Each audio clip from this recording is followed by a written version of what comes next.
yang diriwayatkan oleh Imam Syafi'i? Ya ada. Ada apa enggak? Nanti untuk duduk lagi. Ayo kita baca Majmu' nanti tahu antum tuh. Nah, kaum muslimin dan muslimat dirahmati Allah Subhanahu wa taala. Kembali kepada tadi, Nabi ditawarin oleh orang Quraisy untuk win-win solution, yaitu solusi yang sama-sama menguntungkan dengan tatanan dunia baru yang penuh toleransi, yang penuh moderasi, yang penuh sisi, yang penuh basi-basi. Nah, kaum muslimin dan muslimat dirahmati Allah, ini bukan tatanan baru, tatanan jahiliyah masa lalu yang dihidupkan kembali, yaitu kita beribadah tahun ini kepada Tuhanmu menurut agamamu, dan tahun depan kita antum ikut beribadah menurut cara kami, supaya agama bukan lagi dipertentangkan tetapi dielaborasikan dan dikolaborasikan, dipadukan. Boleh berbeda namanya, tapi hakikatnya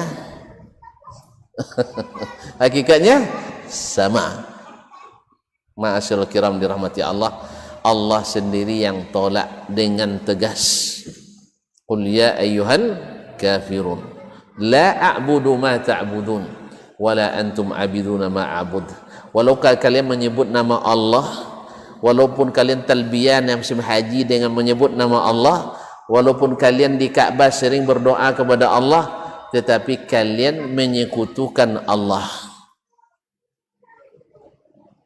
Makanya orang yang syirik sekalipun salat, orang yang melakukan kesyirikan dengan penuh kesadaran, walaupun salat tidak masuk dalam surga. Ya, walaupun salat, walaupun puasa, walaupun haji, walaupun berzakat, kalau dia tahu itu syirik, tetap dia lakukan. Cuman apakah kita kafirkan semua orang yang melakukan kesyirikan? Tidak. Nabi SAW ketika selesai perang Hunain, lalu melewati sebuah pohon tempat orang-orang Quraisy atau orang Arab dahulu menggantungkan pedang-pedangnya supaya menjadi pedang sakti mandraguna yang bila berperang tak pernah kalah. Disitulah mereka meletakkan. Nah, orang-orang itu kan banyak yang baru masuk Islam, ya, karena Muslimatul Fath yang masuk Islam di Fathu Makkah tahun ke-8, kemudian yang Islam setelah Hunain. Lalu mereka mengatakan ke Nabi SAW, ya Rasulullah ij'al lana zata anwatin, ya Rasulullah buatkan pula kami pohon sakti untuk menyaktikan pedang-pedang kami ketika berjihad fisabilillah. Tujuannya baik apa buruk? Tujuannya baik apa buruk? Untuk berjihad, bukan untuk berbuat jahat, untuk berjihad fisabilillah. Tapi mereka enggak tahu itu syirik. Maka Nabi SAW mengatakan, Allahu Akbar, inna hasanan. Inilah yang saya maksud dengan mengikuti sunnah-sunnah atau ajaran-ajaran orang-orang terdahulu. Orang-orang terdahulu. Kaum muslimin dan muslimat dirahmati Allah. Aturiduna an taqulu kama qala banu Israil li Musa bin Imran, ij'al lana alihatan kama lahum au ilahan kama lahum aliha. Ya Musa, ketika mereka melewati suatu kaum di Palestina setelah diselamatkan dari Fir'aun di Laut Merah, mereka pun bilang ke Musa, orang itu kan banyak Tuhannya, tolong buat pula kami banyak Tuhan. Coba bayangkan kaum muslimin dan muslimat dirahmati Allah, mudah sekali terpengaruh karena tidak berilmu. Maka syaitan itu paling pantang dengan ustadz yang berilmu. Syaitan paling pantang pada orang yang berilmu, tapi suka dengan ahli ibadah yang tidak berilmu. Apa sebab? Ahli ibadah itu mudah ditipu kalau tidak berilmu. Kalau orang berilmu, walaupun ibadahnya sedang-sedang, tidak mudah ditipu. Jelas? Makanya syaitan lebih takut kepada lebih takut kepada seorang alim daripada 1000 abid. Makanya Mana yang lebih banyak dibubarkan? Majelis pengajian atau majelis zikiran? Serius ini? Mana yang banyak dibubarkan? Majelis kajian atau majelis salawatan? Mana yang banyak? Kajian. Apa sebab ngaji ini nambah ilmu? Majelis-majelis yang tidak membahas ilmu kadang-kadang justru nambah sesuatu yang tidak nemu. Ya, tidak ketemu dalam buku atau tidak ketemu dalam ilmu yang diajarkan Nabi SAW. Lalu ada yang usulkan, ini bahasanya indah ini, jadilah selawat dasmaniyah. Iya. Kenapa? Yang baca dulu Ustadz Dasman. Lalu kenapa Dasman? 15 tahun di Madinah tuh, tiap hari jumpa Nabi. Ada mulai bikin isu tuh kan, tiap hari jumpa Nabi. Awak 15 tahun payah jumpa kan, orang jauh-jauh dari mana-mana tinggalnya. Tiap hari bisa jumpa Nabi Sallallahu Alaihi Wasallam. Abu Bakar dan Umar dulu orang dekat Nabi, banyak masalah dihadapi, tidak ada jumpa Nabi dalam keadaan bangun kan. Ini orang-orang yang hanya duduk-duduk zikir aja, dia selawatnya tiba-tiba jumpa Nabi Sallallahu Alaihi Wasallam. Ini kalau percaya juga tuan-tuan, ini memang masuk ke yang tadi suka beribadah tanpa ilmu. Na'asyiral kiram dirahmati Allah. Nah, Allah yang jawab, lakum dinukum waliyadin. Kalau itu mohon maaf para petinggi Quraisy, ya saya tidak bisa itu, karena Allah yang perintahkan. Sebab mengikuti ajaran kebatilan menghilangkan ajaran yang hak. Wala talbisul haqqa bil batil. Ini air bersih kaum muslimin. Ini air bersih. Bersih apa enggak? Saya tidak terlanjur minum. Bersih, alhamdulillah. Kalau masukkan setetes tinta, tahu tinta? Dawe? Taib. Setetes tinta. Setetes tinta. Mana yang lebih banyak dari air ini? Banyak air.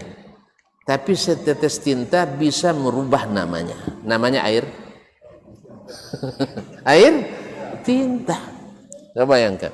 Antum sholat, Islam, iman, tiba-tiba di akhir hayat berbuat syirik kepada Allah. Setitik kesyirikan. Menyembelih seekor lalat untuk dikorbankan kepada berhala. Habis itu dibunuh oleh raja itu. Dimasuk apa? Masuk neraka, tak balik lagi ke surga.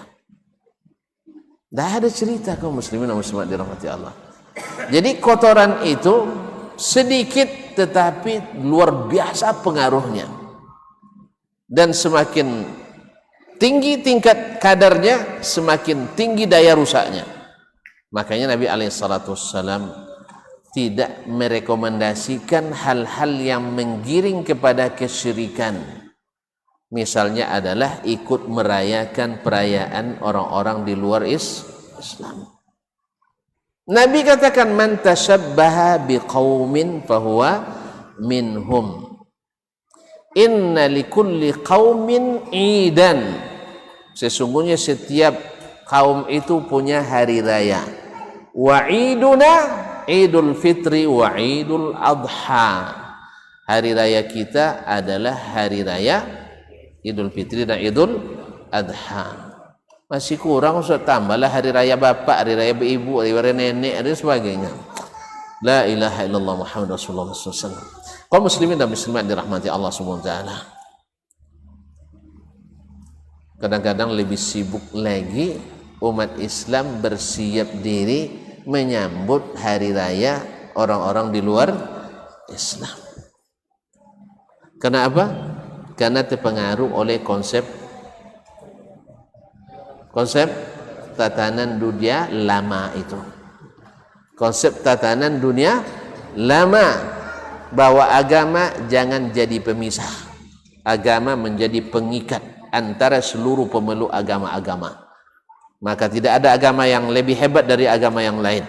Semuanya sama, karena sama-sama menyembah Tuhan dan sama-sama ingin masuk surga dan takut masuk neraka.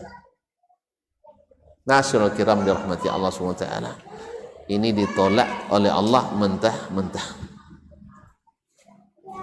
Jelas? Kalau udah jelas selesai kita.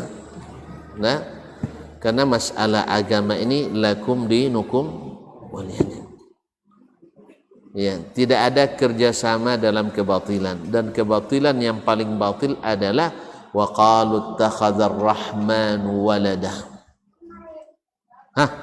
Mereka berkata Allah mempunyai anak. Apa setelah itu? Innakum lataquluna, afwan, sambung ayatnya. Astagfirullahaladzim. Setelahnya takadus samawati yatafattarna wa tanshaqqul ardu wa takhirrul jibalu hadda an da'u lirrahmani walada. Innakum lataquluna qawlan iddah. Kalian telah mengatakan perkataan yang sangat mungkar, mengatakan Allah punya anak.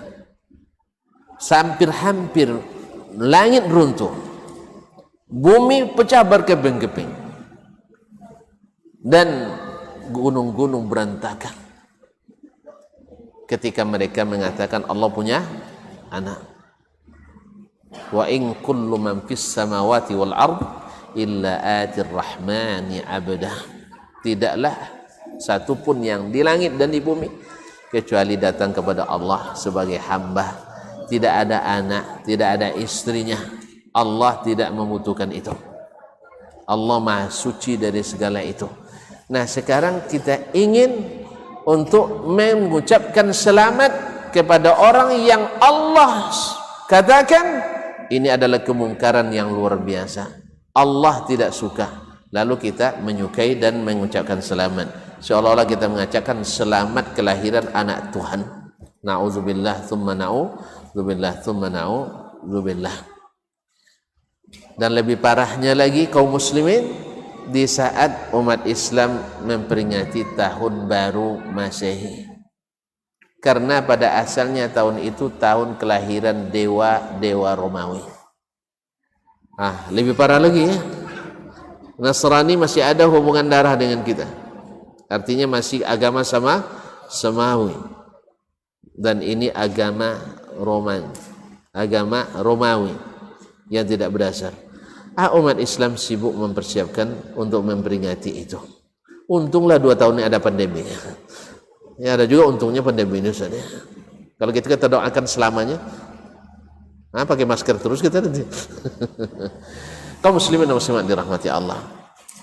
Maka ikut dalam mengucapkan, ikut dalam merayakan, ikut dalam membantu, ikut mengiklankan adalah termasuk merestui kemungkaran yang tak terampuni oleh Allah Subhanahu wa taala. Mudah-mudahan prinsip lakum dinukum waliyadin harus tegas dalam masalah agama, dan itu tidak mengganggu toleransi beragama. Alhamdulillah. Tadi saya katakan dalam perang pun masih diizinkan membantu orang-orang yang membutuhkan bantuan. Tonton mungkin mendengar nama Salahuddin Al-Ayyubi. Kenal? Kenal pun enggak? Enggak kenal ya, tapi tahu ya, Masya Allah.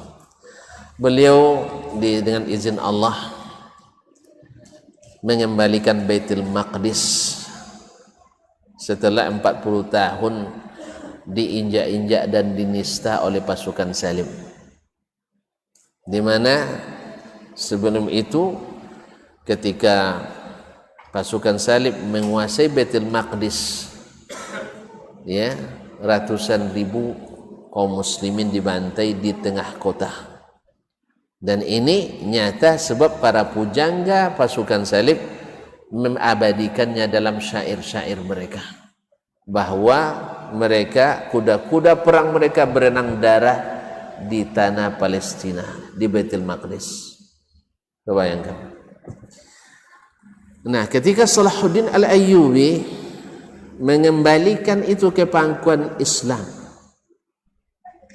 Silahkan lihat dalam catatan sejarah, baik yang ditulis oleh muslim maupun non muslim, tidak ada darah yang tumpah di tengah kota. Kira-kira tonton kalau jadi Salahuddin gimana? 40 tahun masih ingat apa tuh, sudah lupa itu? Kalau sempat terjadi pembantaian massal, korbannya 800.000 orang di Kerinci ini, nanti 40 tahun setelahnya berkuasa orang yang lawannya. Kira-kira lupa enggak dia? Lupa nih ya? Enggak. Salahuddin enggak lupa.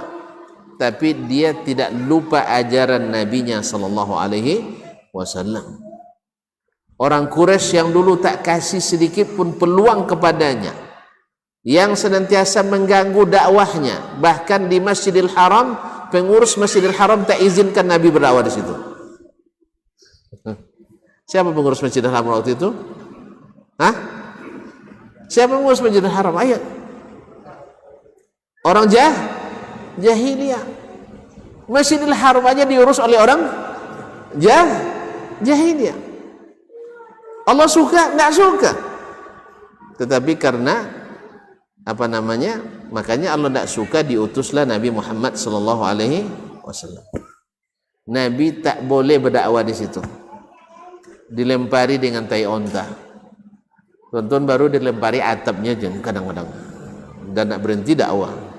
Atap dilempari dan berhenti dakwah. Nabi dilempari dirinya sendiri dengan batu. Na'udzubillah. Kaum muslimin dan muslimat dirahmati Allah. 8 tahun setelah hijrah. Nah, setelah hijrah pun dikejar-kejar. Waktu hijrah juga dikejar-kejar. Setelah hijrah diperangi. Sampai perang Ahzab. Nabi nak pergi umrah pun dihalangi. Coba bayangkan.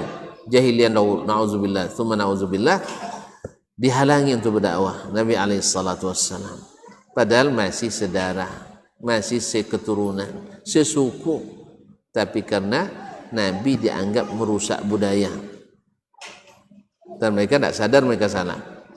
Setelah sadar pun tidak mau juga sadar. 8 tahun setelahnya Nabi kita menguasai kembali Makkah. Berkumpullah orang-orang musyrikin Makkah itu, dikumpulkan dekat Ka'bah itu. Nah, kira-kira Nabi lupa enggak 8 tahun yang lalu apa yang dilakukan? Wih, lupa enggak? Pelupa betul itu, 8 tahun dah lupa. Hah? Enggak ada lupanya.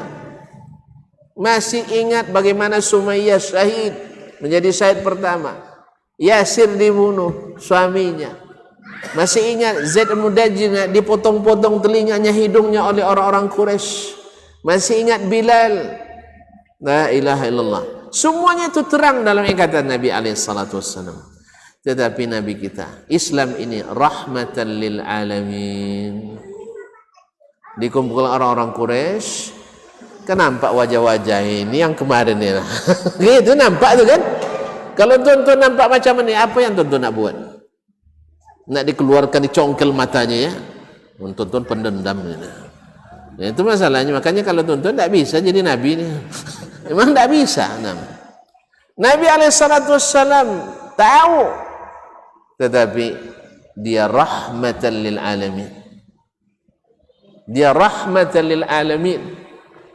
Dikumpulkan, ya ma'syara Quraisy, madza tadhunnuna anni fa'ilun bikum? Wahai orang Quraisy, menurut kalian apa yang akan saya lakukan pada kalian? Baru datang kesadaran mereka, kejujuran, karena tidak ada lagi kuasa. Kalau tidak ada kuasa itu masa ngaku kan? Ngaku dia. Apa katanya? Akhun karim, ibnu akhin karim. Kamu ni Muhammad dah terkenal mulia akhlaknya, anak keturunan orang mulia juga. Nah, itulah merayu-rayu lagi. Masyarakat yang kemarin mana? Pendosa, pembohong, penyihir, penyair, kurang ajar, mengacau, jadi pengacau umat dan sebagainya. Nabi abaikan itu semua. Karena seperti kata Imam Ahmad, dari 10 akhlak yang baik itu 9-nya adalah melupakan kesalahan orang yang berbuat salah pada kita. Dia bisa enggak? Ya, saya buat ke 10 kesalahan ke antum, 9 antum abaikan, 1 pun pura-pura nggak tahu juga. Bisa? Inilah adab yang sesungguhnya. Ini enggak, kawan dah 100 kali buat baik sama kita, salah dia setengah. Itu yang diungkit-ungkit terus. Ya, itu yang diungkit-ungkit terus. Di mana akhlak kita? Nah, Nabi alaihissalam tidak. Izhabu antumut tulaqah. Sekarang kalian wahai Quraisy semuanya bebas. Tidak ada dipaksa ditodong. Islam bebas. Musyrik tidak ada. Izhabu fa antumut tulaqa. Pergilah kalian bebas. Ya Allah ya Rabbi. Nabi nak hijrah aja tidak boleh bebas.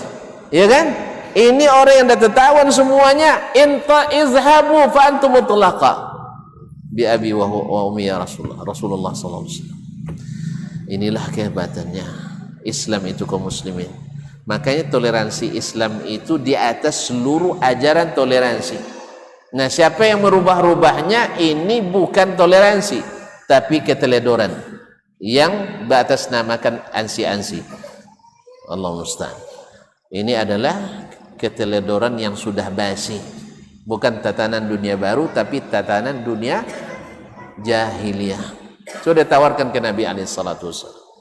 Maka oleh sebab itu kaum muslimin dan muslimat dirahmati Allah, Nabi kita alaihissalam. Nah, kembali ke Salahuddin al-Ayyubi tadi, bahwa di saat perang berkecamuk, sakitlah pimpinan tertinggi perang Salim. Siapa nama? Digelar dengan Lionheart, orang yang berhati singa. Bayangkan tuh, hati singa. Sakit dia sampai ke Salahuddin al-Ayyubi. Akhirnya Salahuddin kan juga tabib nih, ahli pengobatan. Beliau menyamar menjadi tabib kepada pemimpin apa tadi. Datang dia ke kemahnya, dia obati sampai sembuh. Setelah sembuh baru dia buka ininya, maskernya, apa namanya, APD-nya. Nah, dia buka. Kamu kenal siapa saya? Terkejutlah Lionheart. Kamu Salahuddin? Iya, saya Salahuddin. Kenapa kau lakukan ini? Inilah Islam kami. Inilah Islam kami. Orang sakit kami obati, orang lapar kami beri makan, orang yang terjatuh kami bantu berdiri, orang lemah kami beri kekuatan, tetangga kami muliakan. Itulah Islam kami. Tapi kalau masalah agama, enggak. Nanti kita ketemu kembali di medan perang. Masya Allah. Jantan? Hah? Ini jantan habis ini, laki-laki habis, bukan habis laki-lakinya. Ini laki-laki habis. Antum berani enggak? Hah? Antum tabib mengobati jenderal lawan, berani enggak? Enggak berani kita. Iya. Sebab kemungkinan dia dibunuh dalam keadaan seperti itu mungkin. Tapi dia yakin kalau kebaikan pasti dibalas dengan kebaikan. Walaupun musuh bebuyutan, dia datang mengobati. Setelah selesai, setelah sembuh, baru dia kembali dan membuka jati dirinya di kemah jenderal itu. Tentu saja itu berbalas kebaikan kan. Orang jantan itu memang begitu. Walaupun dia bukan muslim, tapi kejantan itu memang begitu. Laki-laki habis, bukan habis laki-lakinya. Kaum muslimin dan muslimat dirahmati Allah, nanti kita kembali bertemu di medan perang. Masya Allah tabarak. Ini akhlak kaum muslimin, orang-orang yang mengikuti Nabiul Islam Sayyiduna Muhammad sallallahu alaihi wasallam, tanpa mengorbankan agama, tapi tetap menegakkan agama, karena agama ini tidak pernah merendahkan orang lain, tidak pernah merendahkan orang lain, tidak ada paksaan. Nabi tak paksa, siapa yang mau silakan. Dan Salahuddin ketika sudah menaklukkan kembali atau membuka kembali Baitul Maqdis, diumumkannya siapa yang ingin tinggal di negeri Islam aman. Cuma bayar upeti, tidak sebanyak pajak. Ustaz, antum bayar pajak berapa setahun? PPN, apa lagi? Apa namanya pajak itu? PPN habis? PPH itu apa lagi? Banyak PP-nya. Hah? Banyak pajaknya. Upeti sedikit, tidak sampai 1/10 pajak itu. Ma'asyiral kiram, siapa yang ingin balik ke negerinya, kami antarkan sampai aman. Artinya sudah sampai ke negerinya, ke perbatasan, diserahkan. Ada pemimpin kayak gitu. Akhirnya mereka memilih sebagian besarnya tetap tinggal di Baitul Maqdis di bawah pemerintahan Islam, aman, tentram, nyaman. Masyaallah kiram dirahmati Allah. Inilah yang toleransi, bukan mencampur adukan agama. Ini tatanan dunia jahiliyah, bukan tatanan dunia baru. Cuman jahiliyah yang dihidupkan kembali. Nasallallahu alaihi wasallam wa ta'ala. Oleh sebab itu, lakum dinukum waliyadin. Barangkali sampai di sinilah dulu. Ya kasihan saya. Ya kasihan juga antum lama kan. Mungkin sebagian tidak siap-siap tadi untuk makan dulu. Apalagi yang puasa pula tadi. Oh, kami ada alasan musafir kan. Nah, jadi oleh sebab itu saya tutup sampai di sini. Sekali lagi saya ucapkan terima kasih Ustaz ya. Utang dah terbayar kan? Ini janji utang ada berjanji, insyaallah Ustaz, insyaallah. Payah cari waktu. Nah, untunglah apa namanya? Untung ada kesempatan. Ya, padahal malam ini harusnya saya di kampung. Oh, di kampung saya itu udah 3 kali tidak jadi hadir. Ya, terus saya apa namanya? Dahulukan di sini karena kampung dekat ini jauh. Ya. Makanya jangan nanti jangan ketagihan pula nanti dibatalkan terus kampung saya nanti. Nah, nanti tidak terima pulang kampung. Baik, terima kasih dan mohon maaf. Semoga yang baik-baik Allah terima sebagai amal saleh kita. Yang salah dan keliru semoga Allah ampuni sebagai kekurangan kita. Kepada tuan dan perempuan, bapak dan ibu, saudara-saudari, mohon memaklumi. Terima kasih. Wallahu ta'ala alam wa sallallahu ala nabiyyina Muhammadin wa sallam. Wassalamualaikum warahmatullahi wabarakatuh.